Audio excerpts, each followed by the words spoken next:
Bonjour, bonsoir tout le monde. Donc, je me présente, je suis Dr Boubacar Diallo. J'ai obtenu un doctorat en sciences économiques en 2015 de l'Université du Québec à Montréal, au Canada. Avant d'entamer des études doctorales, j'ai fait mes études en France, j'ai obtenu une licence, un master en mathématiques appliquées et en ingénierie financière à l'Université de Nice, Sophia Antipolis, et également à l'Université Paris-Dauphine. Ma recherche, en général, se focalise sur les modèles de croissance économique et de développement financier. En particulier, j'essaie de voir comment le développement financier peut avoir un effet positif sur le développement économique. Je me permets de faire cette vidéo pour parler un peu de ce qui se passe dans notre pays, la Guinée, par rapport aux derniers événements. Mais surtout, j'ai toujours essayé d'être très apolitique. Mais l'expérience que j'ai acquise à travers le monde, que j'ai pu avoir, parce que j'ai enseigné quand même dans quelques universités, que ce soit en Asie, au Moyen-Orient, en Amérique du Nord, m'ont permis de voir effectivement que peut-être j'aurais un petit rôle à jouer, que ce soit plus particulièrement sur le plan économique. Avant de commencer, je dirais deux petites choses en fait. Tout ce que je dirais ici n'engage que moi, pas mes employeurs, que ce soit maintenant ou avant. Donc tout ce que je dis dans cette vidéo ne concerne que mon point de vue personnel, pas celui de mes employeurs, passé ou présent. Donc ça, c'est très très important. Avant de commencer, j'essaierai aussi de dire deux choses. Mon objectif ici est d'apporter la connaissance que j'ai acquise, notamment durant mon expérience professionnelle, ainsi que mes études universitaires, au développement du pays. Pour cela, je ne suis pas un politicien. Je ne veux pas parler de politique, même si on voit ce qui se passe actuellement au pays, relève du domaine politique. Mais je trouve, à mon point de vue personnel, que c'est plutôt économique, en fait.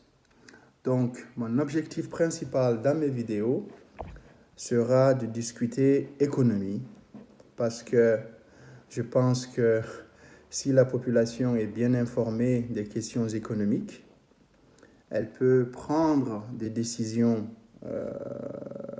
qui vont permettre à cette population-là de bien vivre en quelque sorte, donc des décisions bien renseignées. Donc, ce que j'essaierai de faire, encore une fois, dans ces vidéos, c'est vraiment de parler plus particulièrement d'économie parce que c'est la base. Comment l'économie, en quelque sorte, peut avoir un impact plus important que la politique et surtout faire comprendre à mes concitoyens ou à la population, aux auditeurs en général qui nous regardent un peu partout, comment l'économie peut jouer un rôle assez majeur dans le développement de notre pays. Pour cela, je veux essayer de me focaliser sur 2, 3, je dirais 4 aspects économiques en fait.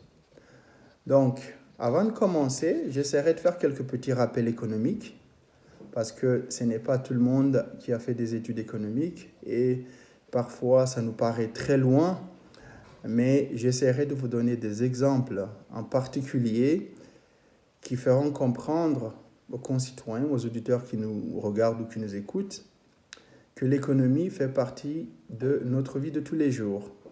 Donc, on essaie de faire des décisions. Toutes les décisions que nous prenons dans la vie de tous les jours sont d'ordre économique, en fait. Donc, j'essaierai en premier d'introduire pourquoi l'économie, pourquoi étudier l'économie ou pourquoi comprendre l'économie. La deuxième chose que j'essaierai de faire, c'est de parler de quelques concepts économiques qui nous paraît à peu près aussi, on entend assez souvent ces concepts, que ce soit dans les médias ou que ce soit un peu partout, d'offre et demande. Donc, je passerai un peu plus de temps à expliquer ces notions d'offre et demande parce que c'est ces deux notions-là sur lesquelles tous les modèles économiques en général prennent leur source. Une fois qu'on a compris c'est quoi l'offre, c'est quoi la demande, eh ben, on peut parler de ce qu'on appelle un équilibre en fait. Donc, quand l'offre rencontre la demande. Et on verra que par la suite, tous les dysfonctionnements que nous pouvons avoir dans notre économie en Guinée ou ailleurs, en fait, sont liés à peut-être ces problèmes de dysfonctionnement entre l'offre et la demande. Et après, nous verrons que cette notion d'offre et demande, effectivement, a des effets très importants sur ce qu'on appelle la croissance économique ou le revenu ou ce qu'on appelle plus particulièrement le PIB, qui est par définition le produit intérieur brut. Donc, je passerai un peu plus de temps sur cette notion de produit intérieur brut. On verra comment on la définit, pourquoi c'est important de s'y focaliser, d'apporter une petite définition de ce produit intérieur brut. Et ensuite, nous verrons comment calculer ce PIB ou comment ce PIB est calculé, quelles sont les approches qui permettent de calculer ce PIB, et nous verrons des données pour le cas guinéen. Et on verra comment, depuis 1958, depuis l'indépendance, le PIB de la Guinée a évolué. Et ensuite, nous tirerons quelques conclusions pour voir comment ce PIB-là affecte le niveau de vie des citoyens dans la vie de tous les jours. Mais comme nous le verrons un peu plus tard, encore une fois, nous reviendrons sur ces notions d'offre et de demande, en fait, quand nous parlerons de PIB, de calcul de PIB en général. Une fois parlé d'offre et de demande et de PIB, qui est le produit intérieur brut, le revenu d'un pays, ou le revenu par tête des habitants, ou ce qui est produit dans un pays, eh ben, nous parlerons de monnaie et de prix. Parce que ces deux notions aussi qui sont très liées, parce que ce qu'on produit en général dans une économie est supposé être consommé ou vendu.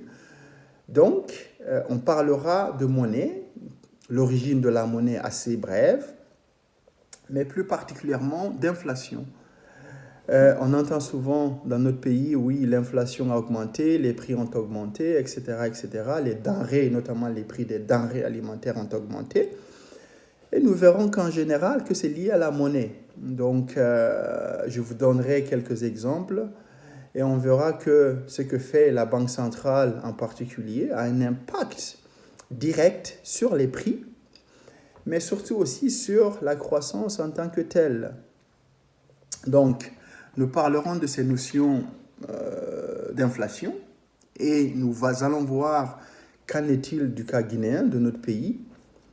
Et plus sérieusement, nous allons voir en particulier comment cette inflation-là, ou une inflation peut détruire complètement les fondamentaux d'une économie. Parce que, en général, ça appauvrit tout le monde. Une fois parlé de revenus, de monnaie, d'inflation, eh ben, nous parlerons de chômage, qui est un thème aussi assez récurrent, surtout qui touche notre population en général.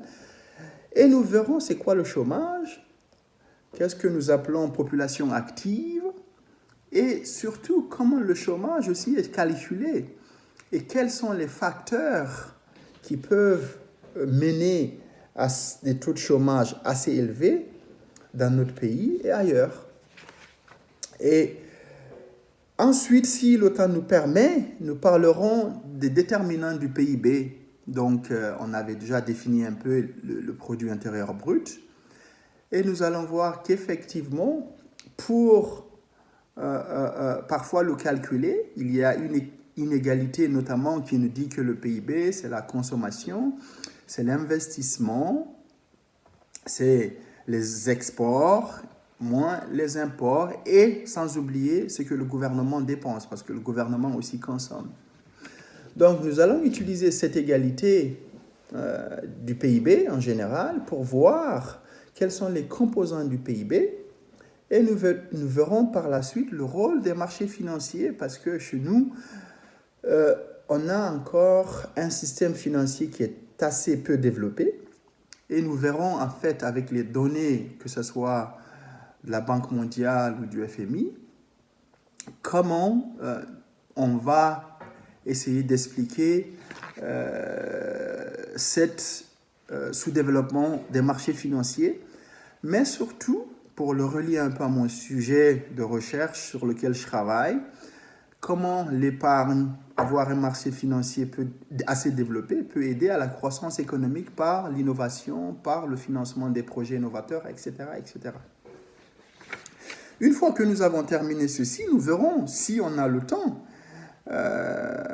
on va essayer d'ouvrir un peu l'économie, en fait. On va prendre quelques exemples de pays qui étaient au niveau guinéen, mais qui ont eu des politiques assez novatrices, des dirigeants qui ont permis à ces pays-là d'avoir des politiques économiques assez solides pour décoller. Mais nous verrons qu'il y a toujours un prérequis à ça. Donc, en gros, voilà le roadmap. Donc, le roadmap, disons le plan que je suivrai durant mes vidéos.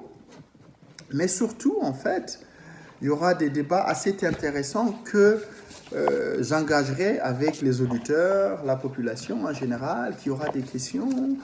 Et je répondrai à vos questions volontiers sur des sujets liés à l'économie et surtout comment l'économie peut avoir un impact sur la politique en particulier. Voilà. Donc, à peu près, ça sera ça le plan de toutes mes vidéos. Mais on aura quelques exemples et on aura assez de données que nous analyserons ensemble pour le cas guinéen. Et nous allons voir effectivement que pour développer le pays, on a besoin de mesures assez fortes, pas que seulement des mesures politiques, mais des mesures en général qui sont attraits à l'économie en particulier, mais qui ne peuvent pas être mises en place sans la volonté politique. Donc, il faudrait qu'une volonté politique soit là pour justement mettre en œuvre ces politiques économiques afin que toute notre population puisse en bénéficier. Parce que je vous ferai une confidence, le développement n'est pas quelque chose de miraculeux, ce n'est pas sorcier. C'est ce qui est fascinant avec l'économie. Dès qu'on s'y met, on met ces mesures en place, on essaye d'appliquer les principes économiques comme elles sont enseignées en utilisant justement le bon sens et avec la volonté politique, et toute la population pourra en profiter. Voilà, donc à peu près, ça sera ça en fait l'objet de mes vidéos. Et comme je vous l'ai si bien dit, je pense que le mot dont souffre notre pays, que ce soit les mots politiques, la déstabilisation, etc., je pense qu'une population assez informée des sujets économiques va aider justement à soit élire ou à aider à pousser ces politiques justement à mettre en place des politiques qui vont leur permettre de bénéficier de ce qui se passe en fait dans le pays. Voilà, afin que toute la population, quelle que soit l'origine ethnique, quel que soit le sexe, quel que soit l'âge, puisse en bénéficier. Sachant que dans le cas de notre pays, on a tout ce qu'il faut pour entamer le décollage économique. Il y a des ressources naturelles, il y a du capital humain. Donc tout ce que je dirais, c'est de la volonté politique qui va permettre, comme on le verra plus tard, de mettre en œuvre ces politiques économiques afin que la population puisse en bénéficier de ces mesures-là et que nous allions de l'avant et que toute la population guinéenne tire bénéfice de nos ressources en fait. Voilà. Donc, sans plus tarder, j'essaierai de faire un petit rappel sur deux notions, comme je vous disais un peu plus tard, sur tout ce qui est offre et demande, en anglais supply and demand. Mais avant cela, donc, je parlerai un peu pourquoi étudier l'économie, c'est quoi les sciences économiques en fait, qu'est-ce qu'elles font, pourquoi elles sont importantes, ou pourquoi dans la vie de tous les jours, nous pensons ou nous faisons des décisions basées sur l'économie. Donc, en particulier, donc l'économie en fait est une science, ce sont des sciences sociales, qui examinent comment les individus, les institutions, c'est-à-dire les gouvernements, les sociétés, la société en général, font des décisions optimales. Et on en parlera un peu plus tard. C'est quoi une décision optimale? Justement, comme je vous le disais tout à l'heure, on verra qu'une décision est optimale, en particulier, c'est quand on a bien mesuré le degré, en quelque sorte, on a analysé les coûts et les bénéfices d'une décision et on essaie de décider conséquemment en disant, voilà, ça c'est cette décision que je prends parce que je pense que j'ai analysé les côtés positifs et les côtés négatifs. Donc, ça c'est l'optimalité, donc qui est au milieu en fait. Assez souvent dans notre vie, on essaye toujours de voir les points positifs quand on doit faire des actions. On essaye de comparer le pour et le contre et puis ensuite on décide. Donc, pour simplifier un peu cette notion d'optimalité, ça rejoint un peu ce côté-là. Mais plus précisément, comme on le verra, c'est plutôt l'équilibre, en fait, quand on a atteint un certain équilibre. Donc, on essaye indirectement dans notre tête de penser à atteindre un degré d'équilibre qui nous permet de dire, voilà, c'est un point fixe, c'est stable. Donc là, on a fait la décision qu'il faut faire pour telle ou telle chose. Pourquoi donc on doit faire des décisions, on doit prendre des décisions optimales? Parce qu'on fait face à la rareté. Donc la rareté, c'est ce qui amène justement à étudier l'économie, parce qu'on est dans un monde où tout n'est pas infini, en fait, autour de nous. Vous voulez consommer plus, et ben dans ce cas, il faut gagner plus, mais parfois on est limité, on ne peut pas gagner plus. Donc, il faudra faire une décision. Voilà, j'ai envie d'avoir une maison, j'ai envie d'avoir une voiture, mais voilà mon revenu. Mon revenu ne me permet pas de le faire, ou il faudra travailler plus dans ce cas-là. Il n'y a pas de problème. Si vous travaillez un peu plus, eh ben peut-être, oui, vous pouvez permettre une maison, une voiture, etc. Mais si vous êtes limité par vos heures de travail, eh ben, dans ce cas-là, vous savez que vous ne pourrez pas peut-être augmenter votre consommation. Donc, on est dans un monde où il y a la rareté, que ce soit dans les ressources, que ce soit naturel, que ce soit humain, que ce soit pour tout. Et comme donc on est limité par nos ressources, eh ben, on a intérêt à faire des décisions assez optimales parce que cette rareté-là ne nous permet pas d'avoir tout ce qu'on veut en fait. Voilà. Et une autre idée de l'économie, c'est ce qu'on appelle des coûts d'opportunité, opportunity cost en anglais si vous voulez. Donc les coûts d'opportunité, donc en quelque sorte c'est de dire voilà, si je fais telle décision, qu'est-ce que ça va me coûter si je devais décider entre A et B, vous essayez d'analyser en fait.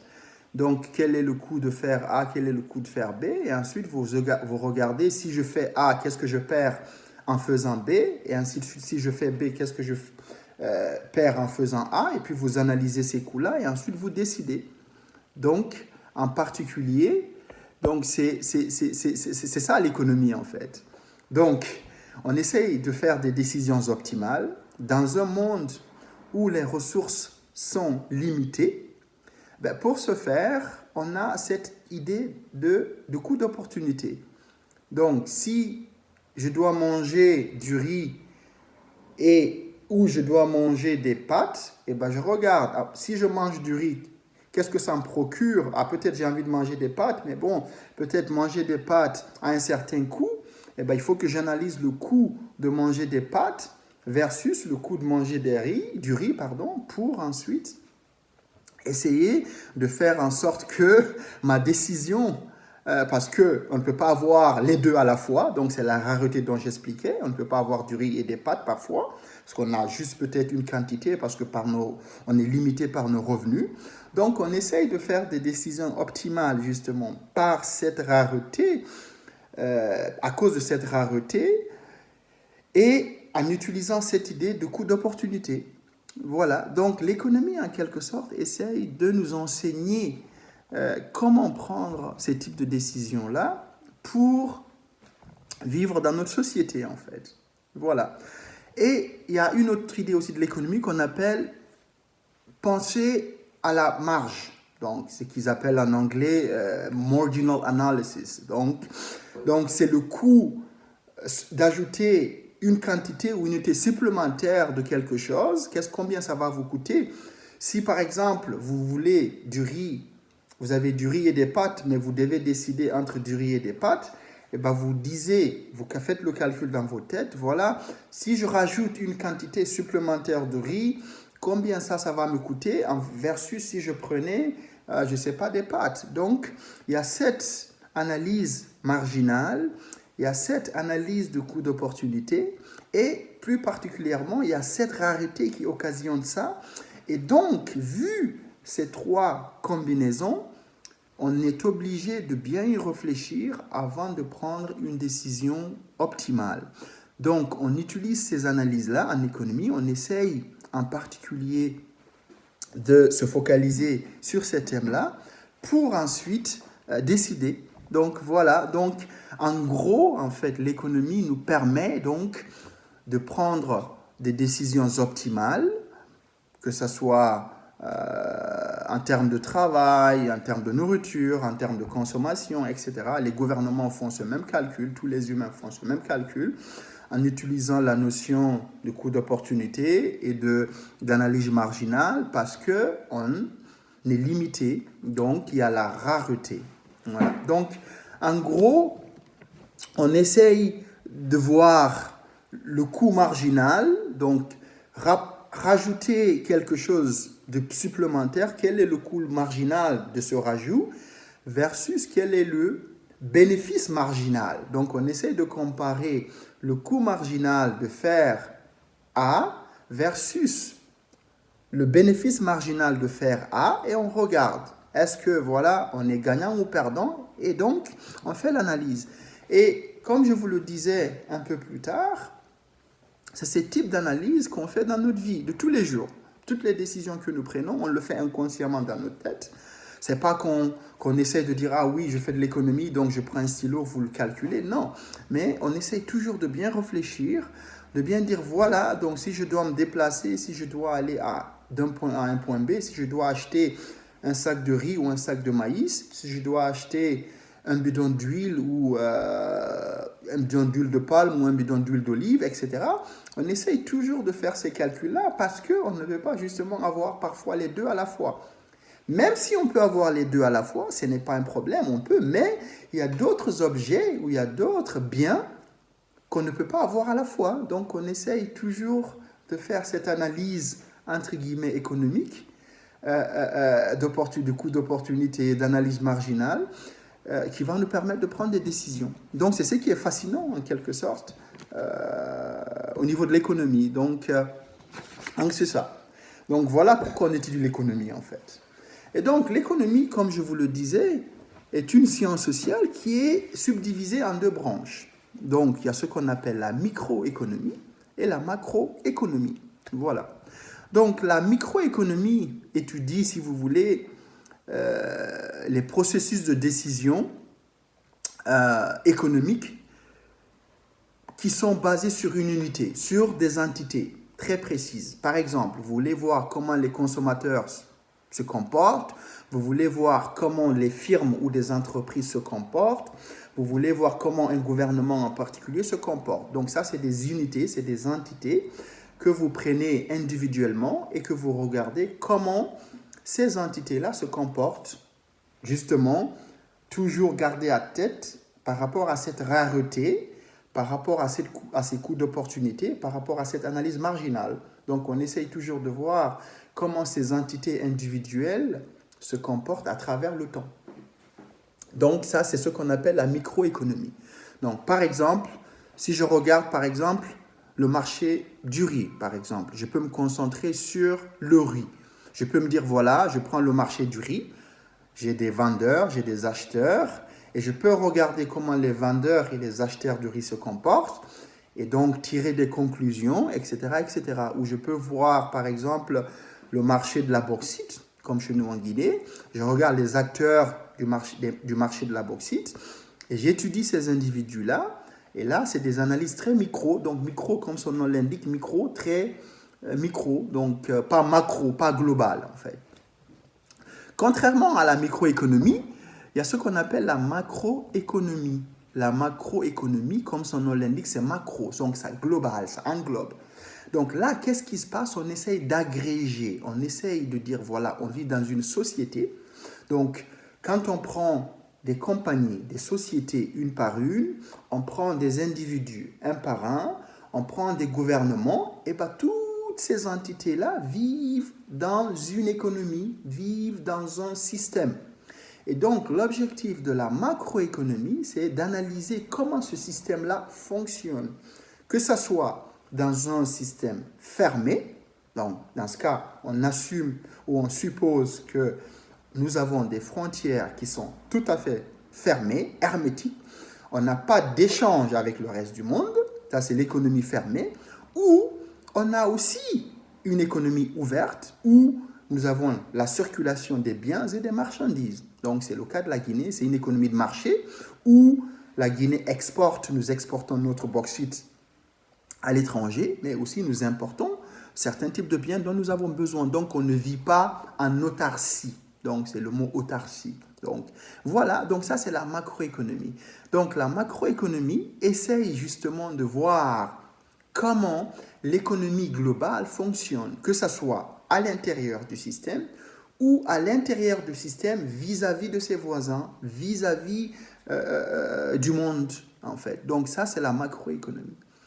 Mais ce qui est important ici, c'est de comprendre que nous ne pourrons pas ou nous ne pouvons pas parler de macroéconomie si on ne comprend pas ce qui se passe à l'aspect micro. Donc, parce que, comme je vous le disais tout à l'heure, l'aspect micro, c'est des individus, des compagnies ou des firmes, si vous voulez, mais également des gouvernements. Donc, c'est une fois que nous avons compris comment ces gens-là ou ces entités-là se comportent, toujours en tête avec cette rareté que nous avons parlé tout à l'heure, et ben c'est une fois que nous avons compris comment surtout les individus interagissent avec les firmes ou les compagnies, les entreprises, mais comment les gouvernements ou le gouvernement interagit également avec les firmes et le peuple, que là, qu'on a cette vision globale de l'économie en fait. Donc, à peu près, c'est ça. Donc, c'est ces deux types d'économie que nous avons, en fait. Ces deux types de branches que nous avons en économie. Mais vous avez aussi beaucoup de sous-branches en économie. Donc, vous avez justement ce qui est fascinant en économie, ce que vous avez... si vous êtes intéressé par le développement, vous pouvez faire de l'économie du développement. Si vous êtes intéressé par le marché du travail, vous pouvez faire l'économie du travail.